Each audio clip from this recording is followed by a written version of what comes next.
জান্নাতের হুর আল্লাহর এমন একটি সৃষ্টি যাকে জাফরান এবং আল্লাহর নূর থেকে সৃষ্টি করা হয়েছে। যদি তারা এই পৃথিবীতে তাদের একটি আঙ্গুল বের করে দেয় তাহলে আল্লাহর কসম সূর্যের আলো আর দেখা যাবে না। আল্লাহ তাআলা জান্নাতে যেসব হুর সৃষ্টি করেছেন তারা এতটাই সুন্দরী নারী যে তাদের হাড্ডির ভিতরের মগজ পর্যন্ত দৃষ্টিগোচর হবে। তারা এমন পাক পবিত্রা নারী যাদেরকে কোনো জিন বা মানুষ কখনো দেখেনি এবং স্পর্শও করেনি। প্রিয় বন্ধুগণ, আল্লাহ তাআলা এই পৃথিবীতে হাজার ধরনের প্রাণীকুল সৃষ্টি করেছেন যাতে মানুষ তাদের থেকে উপকৃত হতে পারে এবং আল্লাহর শুকরিয়া আদায় করতে পারে। কিন্তু এই পার্থিব পৃথিবী ছাড়াও আল্লাহ তাআলা মানুষের মনোরঞ্জনের জন্য অনেক প্রাণীদের সৃষ্টি করেছেন যাতে দুনিয়ার বিপদ মুসিবতে ক্লান্ত মানুষ যে কিনা আল্লাহ তাআলার হুকুমের সামনে তার সমস্ত চাহিদাকে কুরবানি করে দিয়েছিল তাদেরকে পুরস্কার হিসাবে দেওয়া যায়। তারা এমন এক সৃষ্টি যারা আখিরাতের দিবসে মুমিন বান্দাদের জন্য দুনিয়ার আমলের প্রতিদান হবে। আসমানি কিতাবগুলোতে ওই সুন্দর সৃষ্টিকে হুরে আইন বলা হয়েছে। আসলে হুর ওই নারীদেরকে বলা হয় যারা টকবকে যুবতী, অত্যন্ত সুন্দরী, ফর্সা এবং কালো চক্ষু বিশিষ্টা। পবিত্র কুরআনুল কারিমে বিভিন্ন জায়গায় ওই হুরদের আলোচনা করা হয়েছে।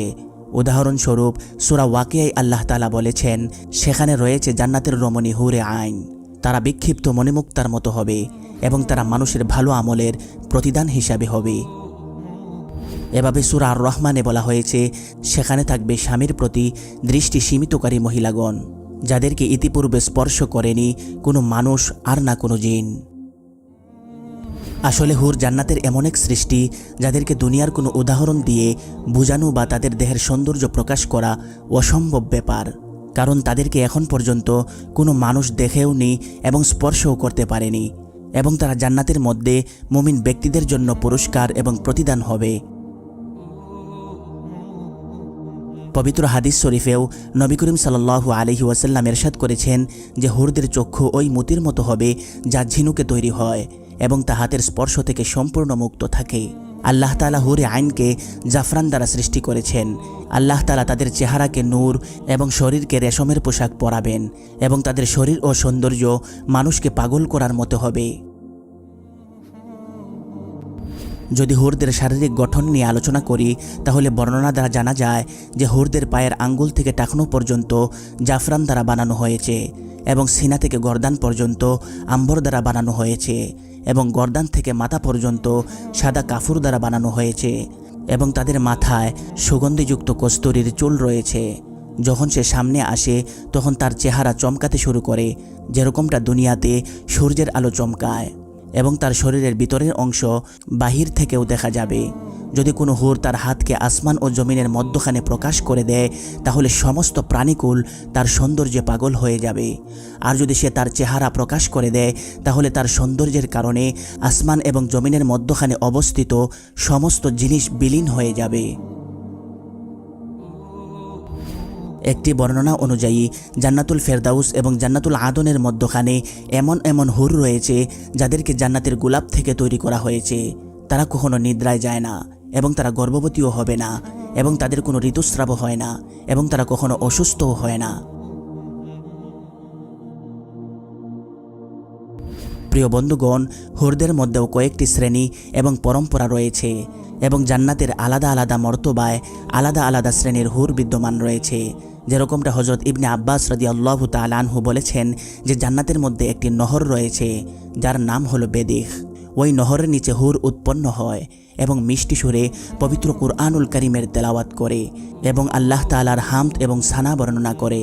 জান্নাতীরা যখন ওই নহরের কাছে পৌঁছাবে তখন তারা ওই হুরদের সাথে হাত মিলাবে। যখন কোনো পুরুষ ওই হুরকে স্পর্শ করবে তখন ওই হুর তার সাথে চলে যাবে এবং তার জায়গায় আরেকটি হুর উৎপন্ন হবে। এমনিভাবে জান্নাতে বিদ্যমান বিভিন্ন শ্রেণীর হুরদের বিভিন্ন নাম রয়েছে। উদাহরণস্বরূপ খায়রা এবং ইনা নামের হুর, যাদের ব্যাপারে বর্ণনায় পাওয়া যায় যে তাদের আশেপাশে ৭০,০০০ সেবিকা ঘোরাফেরা করে এবং সে নিজেই পরহেজগার বান্দাকে জান্নাতে তালাশ করে বেড়ায়। প্রিয় বন্ধুগণ, হুর জান্নাতের এমন একটি নিয়ামত যা নিচু থেকে নিচু স্তরের জান্নাতি ব্যক্তিকেও দান করা হবে। যেরকমটা হযরত ইবনে উমর রাদিয়াল্লাহু তাআলা আনহু বর্ণনা করেছেন যে একজন নিচু স্তরের জান্নাতি ব্যক্তিকেও জান্নাতে 1000 মহল দান করা হবে এবং প্রত্যেক দুটি মহলের মাঝখানে 1000 বছরের দূরত্ব হবে এবং প্রত্যেকটা মহলেই হুরে আইন বিদ্যমান থাকবে। এভাবে জান্নাতের মধ্যে একটি গাছ রয়েছে যার নিচে উঁচু বক্ষ বিশিষ্ট কুমারী হুর থাকবে এবং সে সেখানে সঙ্গীত এবং গান গাইবে। অতঃপর যখন গাছটি তার আওয়াজ শুনবে তখন তার শাখাগুলো একটি অপরটির সাথে টক্কর খেয়ে বাঁশরির মতো আওয়াজ তৈরি করবে।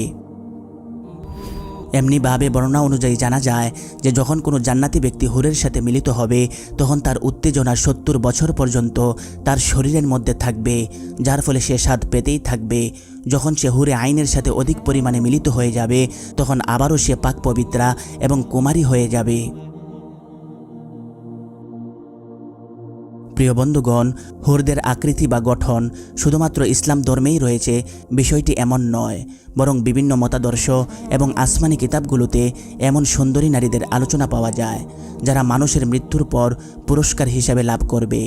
উদাহরণস্বরূপ পুরাতন গ্রিক মতবাদে নিম্পস নামক একজন যুবতী এবং সুন্দরী নারীর সন্ধান পাওয়া যায়। গ্রিক মাইথোলজি মোতাবেক নিম্পস 1000 বছর পর্যন্ত জীবিত থাকে এবং সে কখনো বুড়ি হয় না এবং তারা নিম্পসকে পবিত্র রূহ বলে থাকে এবং তাকে জিউস দেবতার কন্যা বলা হয়েছে এবং সে ওলম্পস পাহাড়ে দেবতাদের খেদমতে নিয়োজিত রয়েছে।